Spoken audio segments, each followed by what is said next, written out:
धर्मराज यमदेव की उत्पत्ति और न्याय की अद्भुत कहानी। जब हम यमराज का नाम सुनते हैं तो मन में क्या आता है?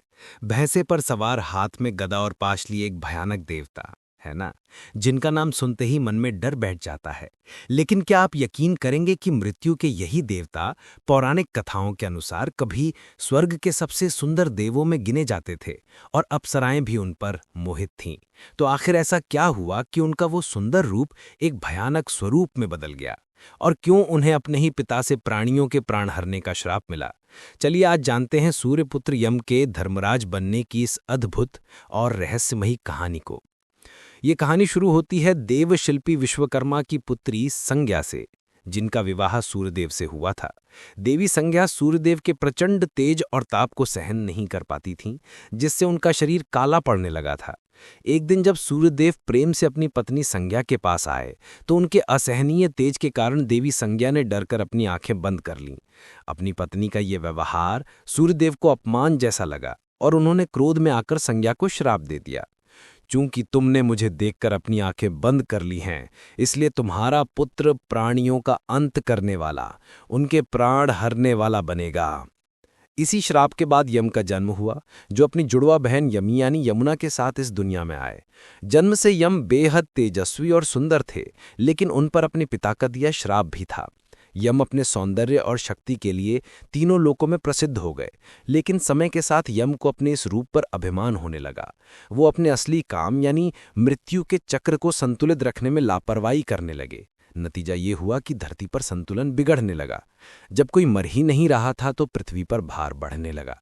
इस बिगड़ते संतुलन को देखकर सृष्टि के संरक्षक चिंतित हो गए और स्वयं भगवान शिव को हस्तक्षेप करना पड़ा। एक प्रसिद्ध पौराणिक कथा में जब यमराज ने शिव के परम भक्त मार्कंडेय के प्राण लेने की कोशिश की तो महादेव ने क्रोधित होकर न केवल यमराज को हराया बल्कि उन्हें उनके कर्तव्य का पाठ भी पढ़ाया। वहीं एक और लोक कथा ये बताती है कि यम के अभिमान को तोड़ने के लिए शिव ने उनका सुंदर रूप छीनकर उन्हें वो भयानक रूप दिया जिसे देखकर पापी डरें और बुरे कर्म करने से बचे। ये घटना यमराज के जीवन का एक निर्णायक मोड़ साबित हुई। इस घटना ने यमराज को पूरी तरह बदल दिया। अपना सुंदर रूप खोने के बाद उन्हें अपनी गलती और घमंड कर बहुत पछतावा हुआ।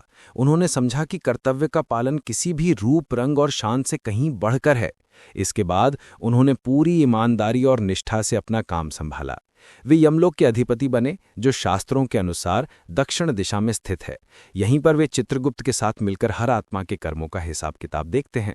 चित्रगुप्त हर प्राणी के जीवन भर के अच्छे बुरे कामों का पूरा बही खाता रखते हैं और इसी के आधार पर यमराज की सभा में फैसला होता है।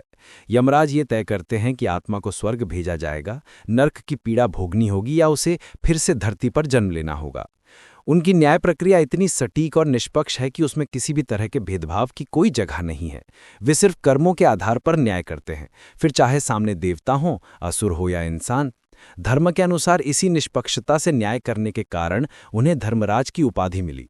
जो लोग अच्छे कर्म करते हैं उन्हें यमराज शांत और सौम्य रूप में दिखाई देते हैं, लेकिन पापियों के लिए उनका रूप आज भी भयानक है। लेकिन यमराज सिर्फ दंड देने वाले देवता नहीं हैं, वो ज्ञान के भंडार भी हैं। कठोपनिषद में बालक नचिकेता के साथ उनका संवाद इसका सबसे बड़ा सबूत है। जब नचिकेता ने उनसे मृत्यु के बाद के जीवन का रहस्य पूछा तो यमराज ने उसे आत्मा, ब्रह्म और मोक्ष का वो गहरा ज्ञान दिया जो आज भी हमारा मार्गदर्शन करता है। इसी तरह महाभारत में उन्होंने यक्ष बनकर युधिष्ठिर से धर्म से जुड़े सवाल पूछकर उनके विवेक की परीक्षा ली थी। ये कथाएं बताती हैं कि यमराज केवल प्राण नहीं हरते बल्कि जीवन का असली सत्य भी सिखाते हैं। तो ये थी कहानी सूर्यपुत्र यम के मृत्यु की देवता से न्याय के देवता धर्मराज बनने की इस अद्भुत और रहस्यमयी कहानी की। उनका ये सफ़र हमें सिखाता है कि असली बड़प्पन बाहरी सुंदरता या ताकत में नहीं बल्कि अपने कर्तव्य को पूरी ईमानदारी और निष्पक्षता से निभाने में है। यमराज का जीवन एक सीधा संदेश देता है कि कर्म का नियम अटल है और हर किसी को अपने किए का फल भोगना ही पड़ता है। आपको यमराज की इस कहानी में सबसे दिलचस्प क्या लगा? हमें नीचे कमेंट्स में ज़रूर बताएं। अगर आपको ये कहानी अच्छी लगी हो तो इसे लाइक करें, अपने दोस्तों और परिवार के साथ शेयर करें और ऐसी ही और अद्भुत पौराणिक कहानियों के लिए हमारे चैनल को सब्सक्राइब करना ना भूलें। धन्यवाद।